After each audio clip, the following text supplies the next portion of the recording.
Special thanks to our promotional partners at the American Philatelic Society. The APS is the largest stamp collecting organization in the world, supporting collectors of any level worldwide. For more information about membership and APS services, visit stamps.org. Hi, I'm Michael Cortese of NobleSpirit in Pittsfield, New Hampshire. And I'm Charles Epting of H.R. Harmer, normally in New York City, but currently in St. Louis, Missouri at St. Louis Stamp Expo 2021. And this is Conversations with Philatelists.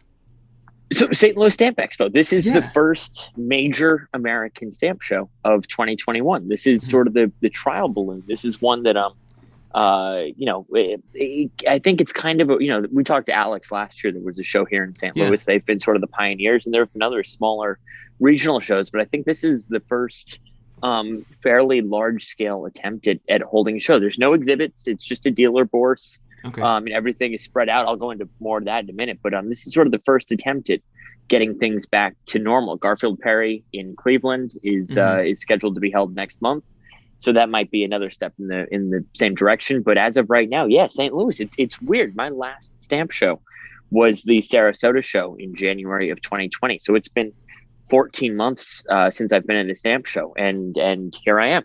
Yeah. Huh. So what is it like? What's So you get here. You asked me off camera about what my badge was. You get this badge up close. So the badge is for the show, and then you see the little pink sticker. Yeah. That means my temperature has been checked today. Oh wow. And they're going to change the color of the sticker every day of the show. Okay. So that way you don't just have the same sticker on. You could develop a fever overnight. So they check Makes your sense. temperature once a day, but you get that little sticker, and then it's in and out. Masks on at all times. That's the other main thing. Yeah. There's hand sanitizer stations throughout. There's tissues. There's they're really doing their best. The dealer tables are fairly spread out. There were a couple of no-show dealers, so there is a nice bit of breathing room. You can sort of stretch out. If anything, it just means there's more room for people sitting there going through cover boxes. So it's I didn't know what I was getting into. I didn't know what to expect. Yeah. It's a COVID stamp show. What is a stamp show like in the year 2021? Yeah. So I left New York. Right now it's 1:45 Central Time. I left New York at 6 o'clock this morning, and the whole flight I was just thinking, what is it going to be like? What is it going to be like? I was anxious. Like, is it even going to feel like a stamp show? And I have to tell you, it feels more normal and more familiar than it does strange. It really feels like a stamp show, with again these little modifications. A mask, you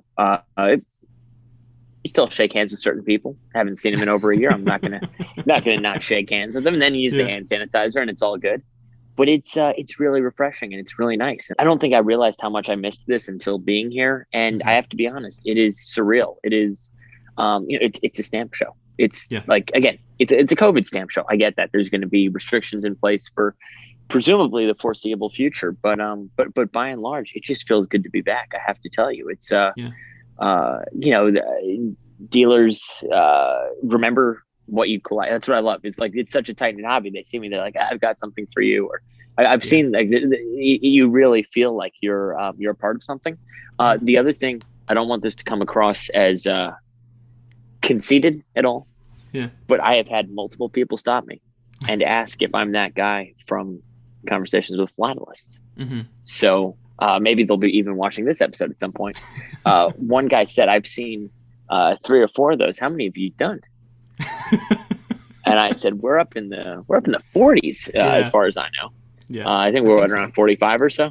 I think so. Yeah. So he was like the first couple. Like, he listened to he's like, I just heard the Wayne Youngblood episode, and I'm like, that was about a decade ago, if I recall. Decade ago, yeah.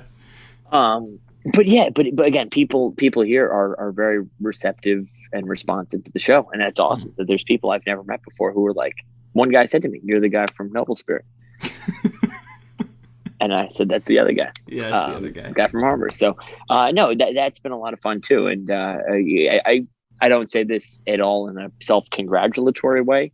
I say this in the sense that I think it shows that CWP is reaching the right people and is is finding an audience amongst collectors, especially during the pandemic when so many of us have been looking for any sort of way to connect with others.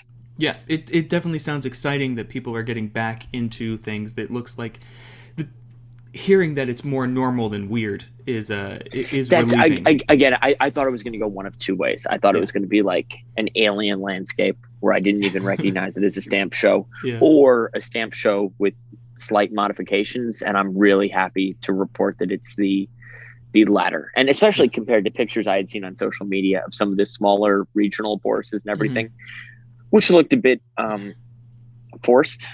Well, that's what I was going to ask next. Is what's the attendance like? How many dealers are there? It's a good question. There's probably 25 or 30 dealers. Okay. Again, a couple of no-shows, but a great selection of dealers. And the other thing is there's powerful dealers here too. Yeah. There's big time dealers with really good stuff, really good new stuff. I mean, well, it's been a year since they've been able to show it.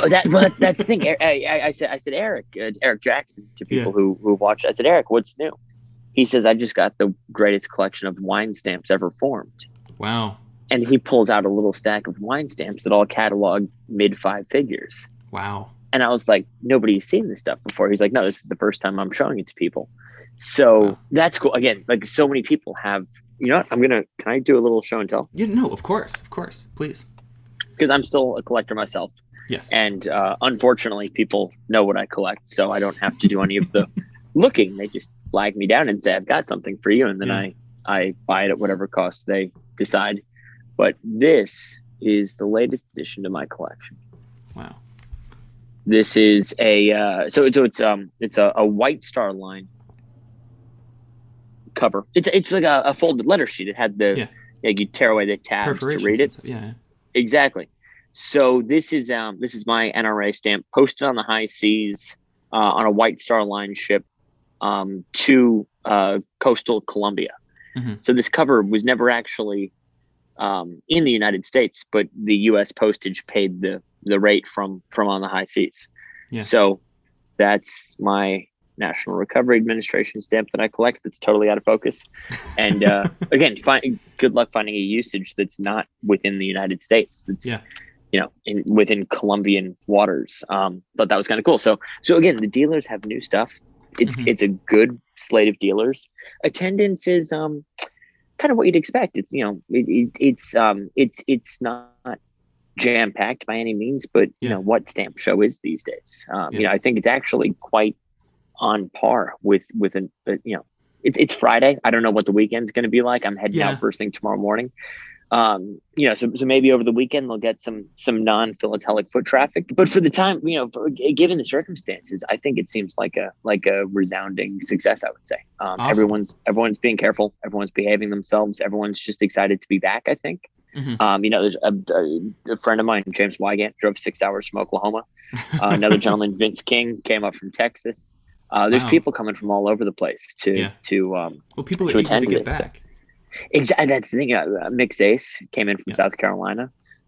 So people from all around. Jay Vigalki of Lynn Stamp News came in from Ohio. So right there, you've got Ohio, South Carolina, Texas, Oklahoma, New York, all descending on St. Louis for this show. I think that's really cool. That you can sense the urgency with which people want to get back into the hobby. Yeah.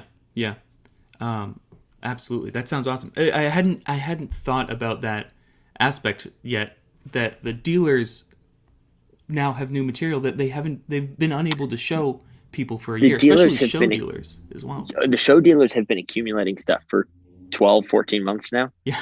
And this is just like unleashing the floodgates. I see so many people just going from table to table. It almost reminds you when you hear stories about the good old days of stamp shows where like dealers could come and buy and sell on the floor. That's kind of what it feels like, because there's just all this new stuff. Yeah, I think there's really going to be an explosion with the first couple months of shows that start up again, where people really get to explore material that hasn't been seen for quite some time. Exactly. I that's what I get. Again, my collection's on a much smaller scale than a lot of what is rearing its head. But the material I've seen, I've stopped by some booths of dealer friends of mine, and the stuff they've got under the glass is just it's honestly a better caliber of material than I've been used to seeing these last couple of years. That's awesome. That's incredible. So I'm going to find Alex Haimann if I can, Mhm. and we're going to catch up with him. I'll actually try and come back to the same spot and have him grab a seat next to me. It'll be great to hear from Alex because he went to the last one that you didn't get to go to. No, So he'll get to that compare middle and one, contrast. and he even admitted that compared to this one, that one was like kind of weird, like kind of Yeah. like, what are we doing? Mhm. And I saw him in the hallway briefly, and I said, Alex, what's your take on this? Yeah. And he said, this is a normal stamp show again. Yeah. Well, you got to figure. It feels like we're back. We got to figure a lot of these people probably have already been vaccinated, so Correct. they feel Correct. like another layer of comfort. I've been talking to a lot of people who are vaccinated, or a lot of people who had the virus itself. Yeah. So there has been a lot of that. Again, people who have been through one of those two experiences, and feel like they've kind of gotten a new lease on life, I would say. Yeah. Awesome. So let's put. We'll Alex circle on. back around with Alex. Oh, so he's here now. Yes. Hey. Can you hear us? Oh. Yeah. We're here on the show floor. Yeah. What's your take on St. Louis Stamp Expo 2021? Well, as you both know from our discussion after the August event, which was the delayed pandemic 2020 show, definitely a bigger crowd to start off the day against just day 1 of 3. And the biggest difference in terms of the experience is there are many more dealers that have attended this year than they did in August. So is this about double the size as last year, as August? So that's a good question. I would say, certainly it's in the same space. So the room actually has not changed at all. Yeah. It's been in this space now for 10 plus years. We're standing in what would be the exhibit frame area, which is on one side of the show. Yeah. They're just bourse only for this show, as it was for in August they did have some exhibits. This show is bourse only.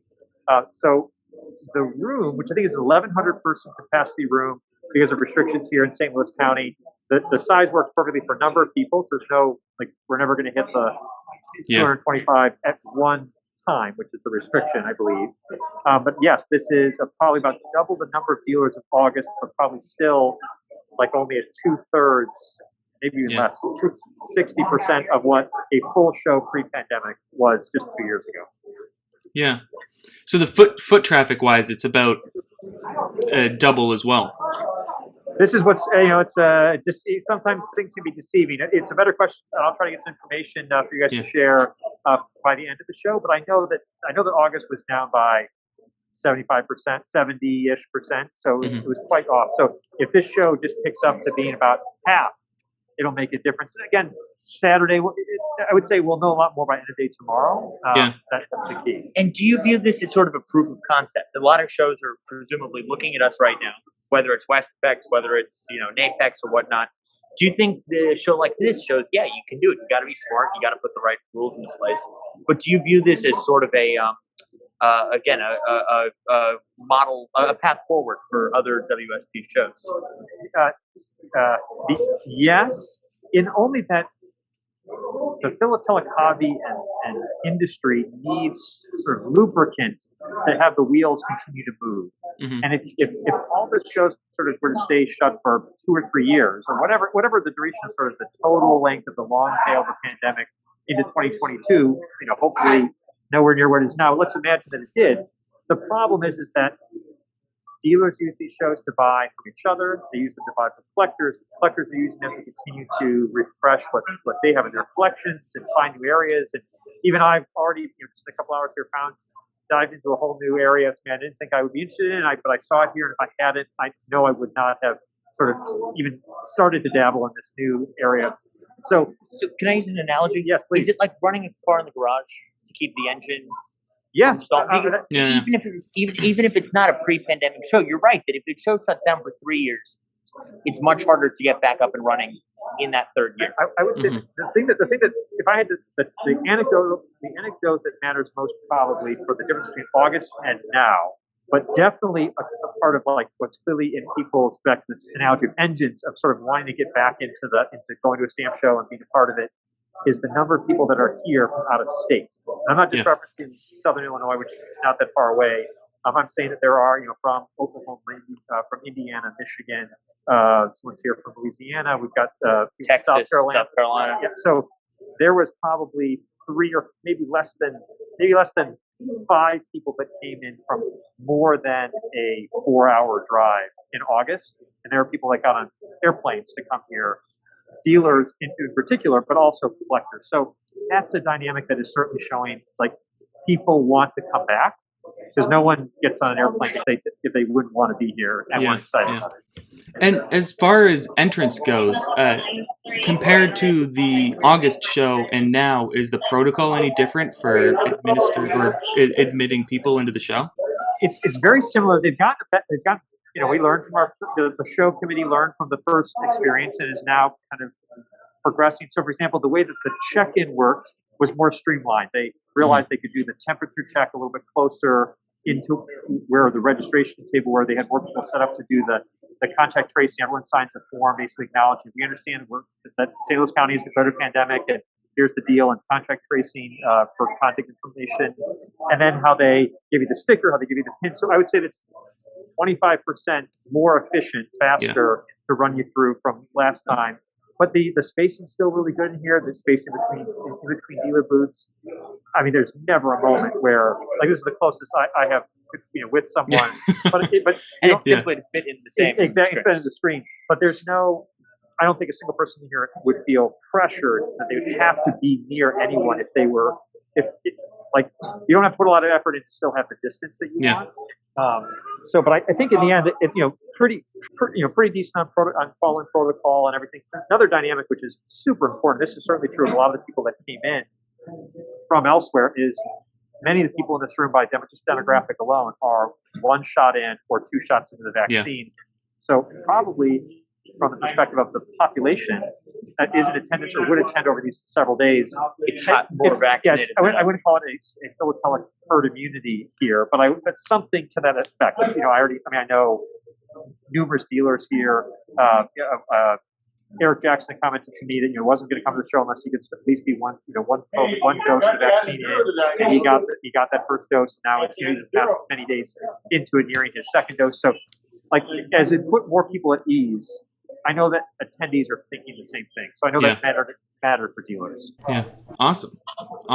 Well, that's fantastic. Do you have anything else, Charles? I was just gonna say let's maybe circle back around with Alex once the show is in the books and get some post show numbers so we can have some data to work with. But no, I think by and large it feels like a stamp show. That's my big takeaway. And I would say that is something that again your impression of it. It definitely feels, even though it's reduced attendance, certainly there are not as many dealers as there were, say, 2 years ago. But I would say this feels 90% like what the show felt like 2 years ago. Whereas in August it was like, I don't know, just a fraction of what a show felt like. Just because the dealers spread out in this room in order to create that distance, there weren't that many dealers. So this one, I mean, the dealers you're missing. It's not nearly as many as it was before. Because before you'd have 30, 40 feet between dealers because there weren't enough dealers here in the room that was still the same size room they've held it in for years. So the spacing is really awesome. Yeah. Great. Well, thank you so much, Alex. Thanks you for doing this, taking the time to meet with us. Yeah. No, it's crazy to think about this, but my joke, philatelic nerds are gonna be giving each other trivia, in the future and asking questions about, what's the name of this country or that country, or, I'm going to name a Scott number. You describe the stamp, and one of them is going to be kind of like in a potpourri category, and it's going to be about philatelic organizations. And the question is going to be which city hosted 2 consecutive World Series of Philately shows with no other World Series of Philately shows taking place between those 2. Yeah. And the answer is the St. Louis Stamp Expo. And that's just it's crazy to me that, again, pandemic, it makes perfect sense, but like it will just never happen again like this. It's just now Garfield Perry, which is still planning to hold in a couple weeks, will also be able to they will not have missed a year because theirs was the last show before they really all shut down. I canceled my trip there because New York was a hot spot then. And Cleveland was totally fine at the time. Yeah, so that's so they will also be able to have an unbroken record of continued shows, having a 2020 show, having a 2021, but it's great. It's kind of a crazy experience here, but I'm thrilled to be here in St. Louis, and the committee has been up and going and decided right after the last show, hey, we did it. We showed that we could do it, and now let's just improve on it. So really, and I'm not a member of the committee, but really my hats off to the committee here and just the volunteer effort and all the planning and desire to really make sure that St. Louis hosted a World Series show at first one in 2021. Yeah, awesome. Well, it looks great, guys. Have fun in the rest of your trip, and we'll catch up with you soon, Alex. Excellent. So, Michael, I wish you were here. That's the only thing that would make this show even cooler is if we could not be doing this on little screens. Yeah. But I think that once this becomes the norm again, we'll have a lot of fun being able to do episodes live from shows. Yeah. Being able to see people we've interviewed. Like imagine going up to an Eric Jackson or somebody who we've interviewed and being like, we're the two guys you saw on Zoom. The two guys you saw on Zoom. But we're here. Yeah, that'd be nuts. No, I think this is a great step in the right direction towards normal. I think people will start to see more and more of this where, you're somewhere, you can I'm do somewhere, it sensibly. And yeah. You can, I think this proves that you can really do this the right way. It is feasible. It's not a pipe dream right now. Yeah. Before we wrap up though, can I share with everyone just yes. In the time since we last spoke, I bought another cover. This is a fun one though. Yeah. Okay. Whoa. Wow. Look at that. What do you notice about it? Well, first off, it's multi-use. It's a mixed use. Yeah, mixed use. It is the domestic Canadian postage. Mm-hmm. And then I believe the U.S. postage, the airmail rate was 8 cents at the time. I have to check that when I get back to the office, but I'm pretty sure off the top of my head it was the 8 cent period. So you've got this paid postage to the border basically. Yeah. It would have come across most likely in Vancouver, and then three, and then 2 of the 1 cent Century of Progress. Yeah. 8 cents U.S. airmail to get it to its destination in Pasadena, California. So a very cool mixed use Canada U.S. Mixed ranking cover with my little NRA stamp on it, and then awesome. one other quickie if everyone will oblige me. Yeah, that's what we're here for. If they've made it this far in the episode, they'll probably oblige me. So this is cool. What's going on here? The 3 cent Washington. Yeah. Right there. Yeah. Ever see it? Pays first class postage. Okay. Strip of 3 of the 5 cent Roosevelt. Mm-hmm. Pays registration. Hmm. And what's that little NRA stamp doing down there? I can't make out the return receipt. Return receipt. Yes. So this is first class registered. Yeah. Return receipt requested. Wow. Which basically means that you would get a letter back in the mail when this had been delivered. Mm-hmm. So but just a cool. Again, you see covers all the time where like the NRA stamp pays special delivery, and there's a bunch of the NRA stamp. Mm-hmm. I like it more when the NRA stamp pays for a special service. So you've really made out like a bandit in this show. I have. It's been a year, so I think I was entitled to treat myself a little bit. I think so. And I'm going to be honest with you. I have not added anything to my NRA collection in quite some time. I've sort of put this one on the back burner. I just wasn't feeling it anymore. I wasn't as excited about it. And then when you come across something like boom, can I ask you, with Canada? Did you buy those all from the same dealer? I did. Can I ask who it is? You can. It's Labor and Harris. Oh, okay. Awesome. Labor knows exactly what I collect. Yeah. So when Labor saw me, he said, "Charles, I've got a little pile of stuff for you." Yeah. Was that addressed to Roosevelt? No, Rosenberg in Virginia. Okay. So here's one where the 3 cent NRA with the 5 cent Roosevelt pays 8 cents airmail, but it was undeliverable and returned to sender. So great little cover. I like the weird uses like that. Yeah. Michael, I hope I will that. get to see you on the road very soon. I hope that we can do a show like this in the near future. I may or may not be in Cleveland.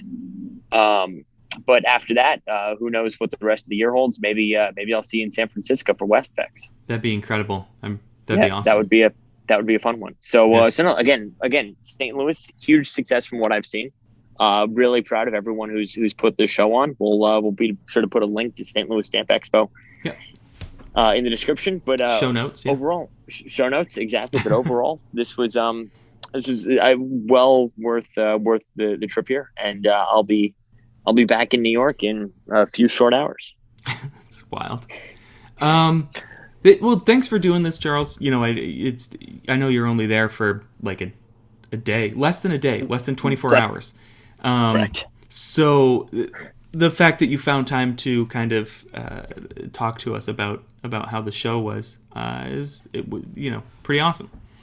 And there was some good feedback on Twitter. What people wanted to hear about. I think they're So I think they're interested in hearing about this. So if you have any other questions about the show, leave a comment, send us an email, and we can cover those in a future episode. But for now, Michael, I'll talk to you real soon from 1,000 miles away.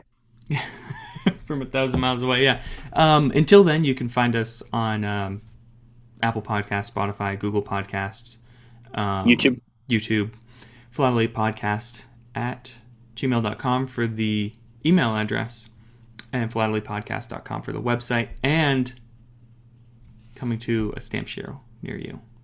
And Twitter. And Twitter. Oh, yeah, Twitter. Yep.